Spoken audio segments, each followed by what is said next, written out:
Hi, so this is a presentation on online video and specifically for Bow Media, YouTube. YouTube is a good source of revenue for us, and through our content creating and sharing we drive revenue. So the bottom line there is that activity equals dollars, like straight away, because the more content we get up, the more it's viewed, then we have an ad share deal with YouTube and we get dollars for that. And some of our profiles, like MCN, is now making significant amounts of cash on a monthly basis. So there's a real bottom line there: activity equals money. And so when I was researching this presentation, I really wanted to work out what really drives views and what's behind virality and viral content.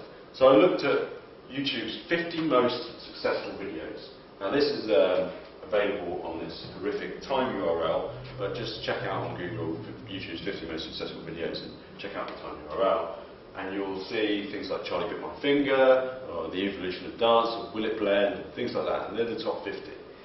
And I noticed that they had 5 common themes. They had low production values. You know, these weren't really well shot and didn't have like lighting effects and things like that. Most were just done on camera phones and things like that. And then a lot of them were cute. So Charlie Bit My Finger is cute. It's also funny. So cute and funny, they often go together. That's why babies and cats and doing funny things often do so well.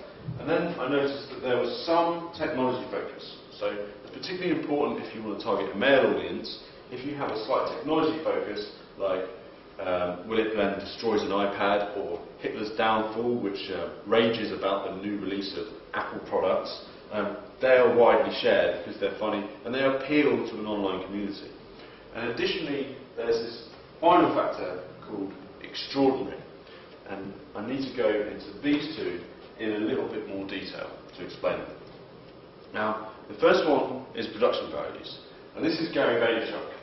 He set up a site called WineLibrary.tv, and he's really generated a huge online community around wine. And he had 1,000 videos on his blog, and you know, he really promoted himself, his own personal brand, and Wine Library off the back of that.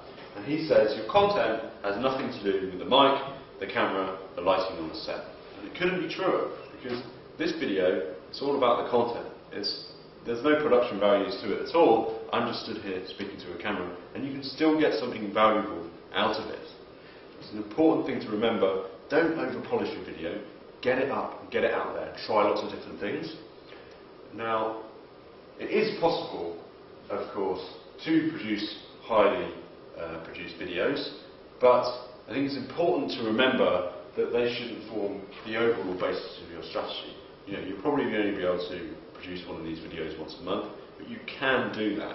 It's not to say don't do it at all. Granted, TV is a well-polished production, and we published that on YouTube, and it garnered a lot of views, so it does work also.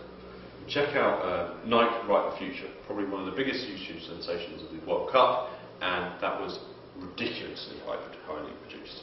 So production values do work, but in the context of the top 50 videos ever, it was pretty low production values. Now I just want to go on to this point, extraordinary. Now we've got 4 videos here that all really make this point. And I'll just show you the annotations, but you need to watch all these and really sort of think to yourself what makes them, like what are the similarities between them and why are they extraordinary. And really what I think is that they're extraordinary resolutions of mundane, practical, everyday events, so people can relate to them. So an MP falls off chair while in an interview.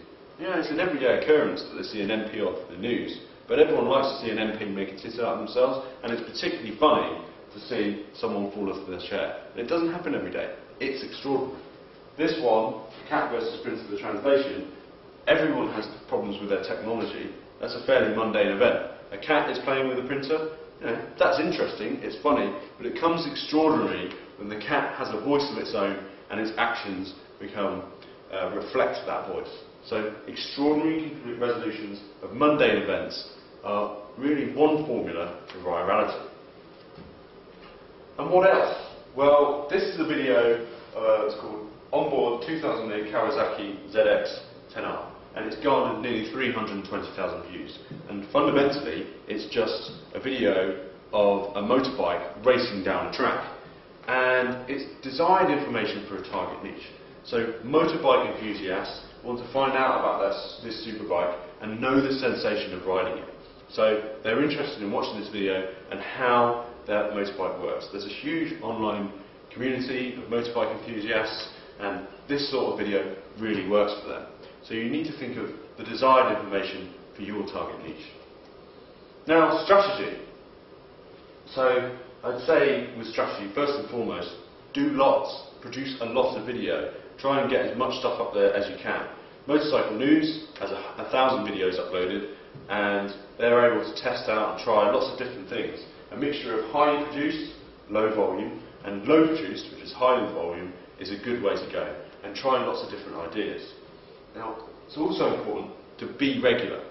YouTube recommends that you publish once a week, but publishing on a recurring schedule at a set time builds audiences as well. Audiences will know that at 5:30 on a Friday your YouTube show is released, and they'll come back at that time over and over again. And then finally, be quick and topical. Videos often should be published on the day that they're shot, so don't spend 3 days polishing it up.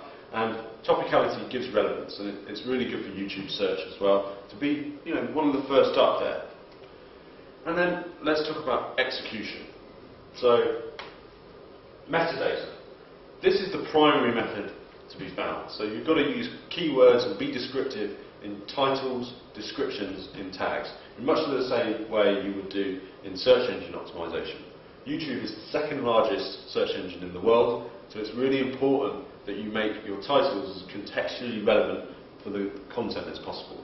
Is there a celebrity in your content? You've got to include their name in the title. Also important, cross-promote and collaborate. So talk to other video creators and include them in your video, or appear and guest star in other channel video. It's much the same as cross-promotion and collaborating in blogs, just using video. And interaction. Use YouTube videos and have calls to action, and then ask your audience questions. So I'm going to ask you a question now. Is this video any good? Please let me know in the comments. That's an example of interaction. And finally, distribution.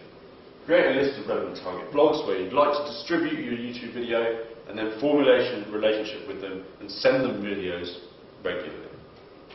So let's just talk about metadata in YouTube search. So it's really driven, YouTube search, by 5 key factors. And this is keywords, which is metadata effectively, engagement, external factors, time-based, and channel strength. So in keywords we've got title, description and tags. In engagement we have the amount of video views, the amount of flagging, the amount of ratings, the amount of playlist additions, and the amount of comments. They're all engagement factors. External factors, the amount of inbound links to that particular video, and the amount of embeds on external websites. Time-based, we have age of video and the amount of video views in a particular period. That's video view frequency. Then channel strength, which is the amount of channel upload frequency, channel views, and channel subscribers. Now, I've done a little pie chart here that explains this quite basically, but this is done through my own observation. I think keywords account for about 25% of the YouTube algorithm.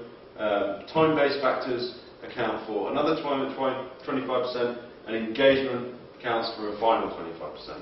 And then 12.5% each is accounted for by channel strength and external. And confusingly, the colours of that don't match up to that, which is a bit annoying. So let's think in terms of keywords. We saw that video earlier. Sexy Zoo Girl Tess Saw Ride at Thorpe Park. It's Sexy Zoo Girl Casey Batchelor Tess Saw Ride at Thorpe Park. She might not be the most searchable celebrity in the world, but she's still a person that could be searched. You must get that keyword in. So cross-promotion. These guys are called The Lonely Island, and they're a really good example of cross-promotion. They've had some of the biggest YouTube hits through funny comedy videos that appeared initially on Saturday Night Live and then went viral. So they cross-promote celebrities. So Shia LaBeouf has appeared in one of their videos, and Justin Timberlake has appeared in this video at the bottom, this annotation, called Jizz in My Pants, and Justin Timberlake appears at 1 minute and 10 seconds. And this sort of cross-promotion and collaboration gives their brand credibility and allows them to build those relationships too. And then interactions. It's worth watching this video on how to create interactions and YouTube annotations. And create calls to action for your interactions, like this one here. Now, there's a really important point here around distribution.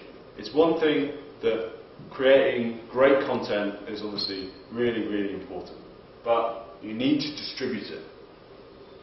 This is a quote from Stefan Ackroyd for eConsultancy. Create something so compelling, so interesting, so funny or insightful that people genuinely enjoy your content, and you'll find that people might even recommend it around. Yeah, they might recommend it around. They won't necessarily.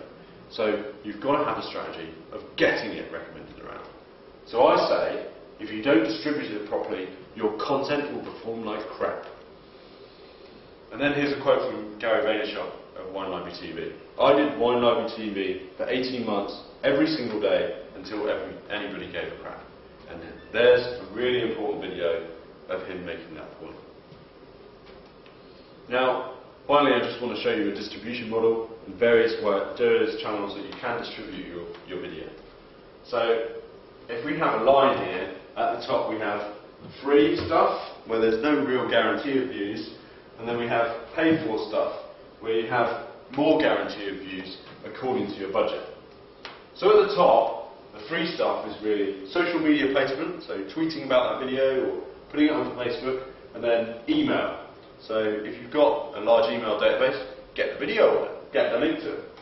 So you'd obviously place it on your website, and then you could place it on partnership blogs and people in your community, and partner up with them. Now the second strand is paid for stuff. So you could use Google PPC to drive through to this video, or Bing if you were that way inclined. And then there's paid for website placement. So you could make arrangements with people you can't get a partner site placement to actually pay them to host your video. And then there's also YouTube advertising, so the payment to YouTube to appear on their front page. And I think there's a bit of a wild card factor in here, which is basically creative. And if your content is extremely creative and it applies certain factors of being on a viral, or it becomes a viral, then that is hard to predict. But distributing it properly will allow you to hit virality probably easier than if you don't distribute it properly. So I think it's really important in a video strategy to answer these questions. How much do you want to grow your video views and revenue by doing that? Are you allowing a low enough level of production quality to achieve high enough volume? And have you diversified your video production into many different possible themes? By that I mean just testing out loads of different ideas. And don't be afraid of failure. Are you regularly trying out and testing new stuff? That goes hand in hand with the last point. And then finally, has your video been as well distributed as it could be? And that is online video strategy with YouTube.